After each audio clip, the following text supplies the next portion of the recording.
Bienvenido. ¿Estás buscando los mejores gadgets de cocina? ¡Genial! Porque nosotros seleccionamos para ti los mejores gadgets de cocina de Amazon y AliExpress. Estos increíbles gadgets de cocina te ahorrarán muchísimo tiempo. Si quieres comprar alguno, pincha en el enlace de la descripción. Estos gadgets te convertirán en todo un chef. Disfruta del vídeo y gracias por vernos.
So we're going to go over how to put the fry wall into your pan. The first thing you need to do is make sure you have the right pan for your fry wall. So here we have a fry wall 12 and we have a 12-inch pan.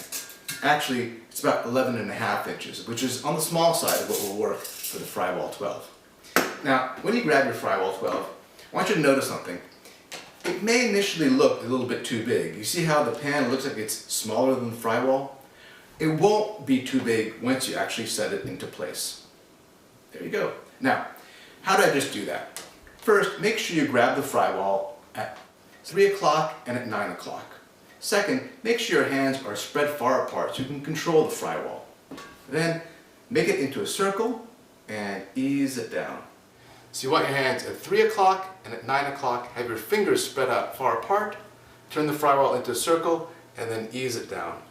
Now what you don't want to do is try to fit it into the pan this way and then try to get it into place. It just won't work. One other thing to notice is sometimes when your fry wall is new, you may have a little wrinkle. Just push it out, it'll set against the pan, and once you've used it a couple of times, that wrinkle will go away completely. Finally, also notice you're going to have some room between the bottom of the fry wall and the cooking surface. That's the way it's supposed to be. That way the bottom of the cooking surface stays free. If your fry wall does sit on the bottom, that's fine too. It's high temperature silicone, it won't burn. And that's it. Enjoy your fry wall.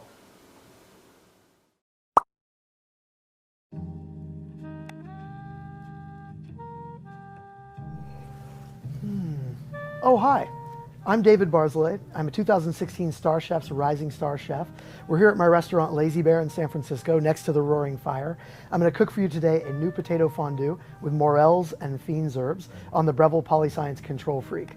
I love doing a fondue because my whole restaurant's formatted after a dinner party, and fondue is like a mid-century dinner party staple. This one is a little bit different, so let's go cook.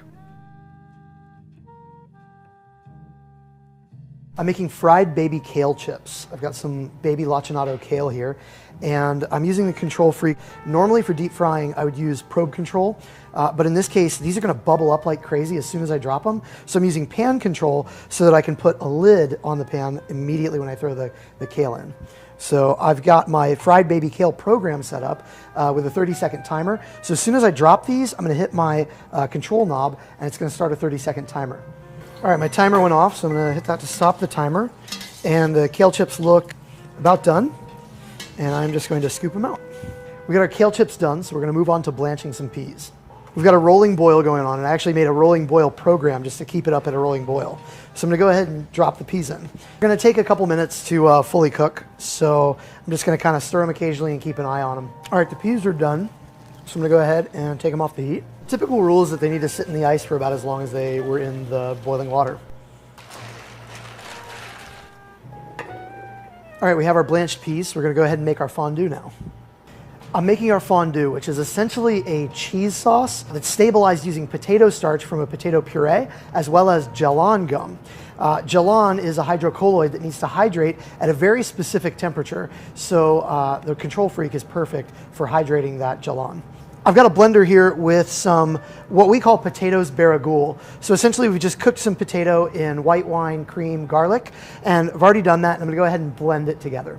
I have a vortex going in the blender, so my potatoes are nice and smooth. I'm gonna go ahead and sprinkle in my gellan and then blend it on high to disperse the gum.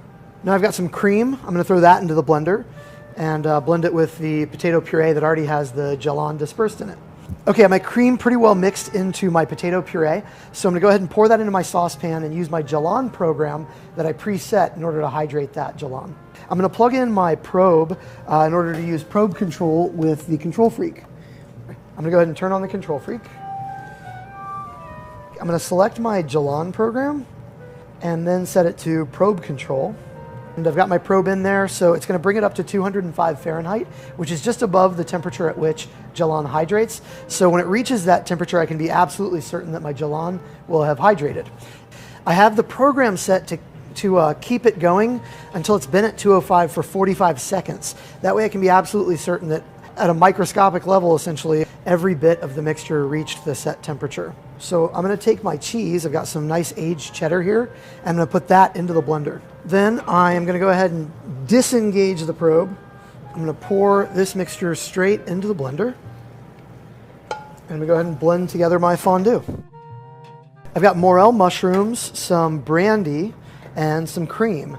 The morels have already been sauteed to the point where they got like slightly crispy. I'm going to go ahead and turn on my saute program, which is basically just going to give me a really high, even heat. I'm putting the morels into the pan. Now the cool thing about the Control Freak, because it has a sensor underneath the pan, it can tell whether the pan's on there or not. So I can pick it up and toss my morels in a way that you can't with most induction burners. It'll just put the heat right back on. It's not going to beep at me. It just knows whether the pan's there or not. All right, I've got some brandy in the pan. It's come up to a boil. Flame it off a bit. I don't want to completely cook it out because I want some of that alcohol flavor left in it. So I'm going to go ahead and add my cream now. And a little bit of salt there too. Now I'm just going to reduce that cream until it starts to glaze those mushrooms really nicely. All right, I have my double fried morels pretty much done now. They've gotten a little bit of crisp on them, and you can see all those brown bits that are on them. So I'm going to go ahead and take them out of the pan. I've transferred the morels to a clean pan. I'm going to give them a final seasoning. They look well cooked. All of our mise is done, and we're going to go ahead and assemble the dish now. All right, I'm going to start with some peas, and then some potatoes. Nice little tiny marble potatoes that we just cooked sous vide, but at a full boil. Just a little bit of butter and potatoes. I'm going to add my mushrooms. Now I'm going to hit it with a little bit of lemon zest. Just adds a little bit of brightness to the dish. And then I'm going to completely bathe all of those components in my fondue. And next, I am going to take my Fiend's Herb powder. It's dill, parsley, and tarragon that we've dried and then ground up. And I'm going to completely cover it so that it just covers it all with like a matte green, mossy kind of look. I'm going to go some pea shoots to echo the peas that are at the bottom. And next I'm going to add these kale chips that we made. Really delicate. They add a nice little crunch and a kind of different kind of fattiness to the flavor. And then I've got two final things that I'm going to add. One, I'm going to add a little bit of these chive blossoms, really pretty purple chive blossoms, a little punch of allium note, and lastly, just a little bit, one petal essentially of sweet pea blossom. It's a nice little color. So this is a new potato fondue made with the Breville Polyscience Control Freak.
everyone, Matthew Barbie here with Perfect Company. Just wanted to take a quick moment to show you just how easy it is to get started and how to connect your phone or tablet to your scale. So whether you're using Perfect Drink, Perfect Bake, or Perfect Blend, the connection process is always the same. So when you open the box, you'll have your scale. First thing you want to do is put batteries in. So flip your scale over, remove the battery cover, and insert 3 AA batteries into the scale. Then just replace the battery cover, and you're all set to go. The next thing you'll want to do is download the app. So just go to the App Store. Then in the search bar, type in Perfect Drink. You'll see the Perfect Drink Interactive Recipe app comes up. Select that. And then when you find Perfect Drink, just download the app into your device.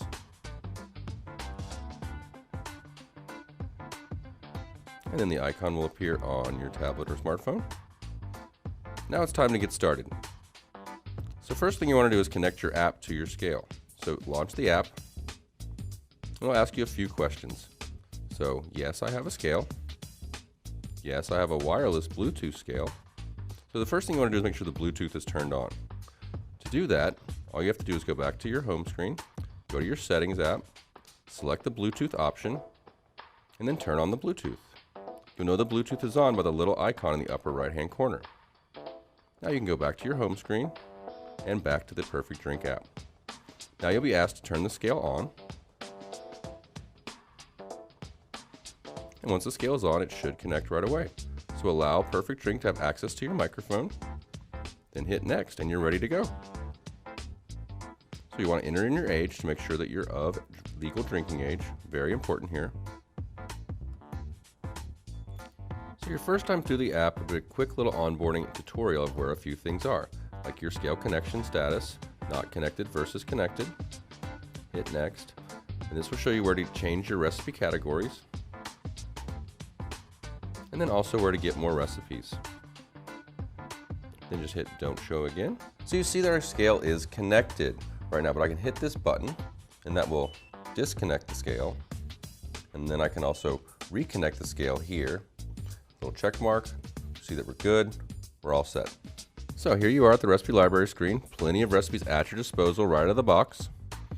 So I think that we'll make it dark and stormy today. So I search for dark, and here it is, right there. So I'll hit build. Now the last very important process is to calibrate the scale. So make sure you've removed everything from the scale, nothing at all on it, and hit OK. This tells the scale what true zero is. Now you're ready to go. So I just start by following the prep steps, put my glass with ice on the scale, and all I do is pour. A little dark rum.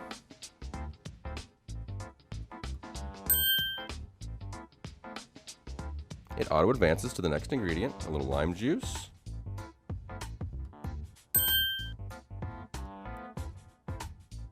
And last but not least, the tasty ginger beer.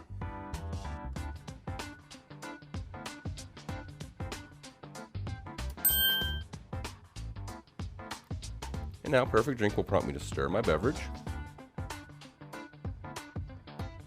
You can also use the buttons on the scale to navigate through the app. And then it tells me what to garnish, a little lime wedge, up, and here we are finished. Time to enjoy my dark and stormy. Fantastic. Now you're all set to start enjoying Perfect Drink, Perfect Bake, and Perfect Blend. If you have any questions, make sure to visit us at makeitperfectly.com and have a perfect day.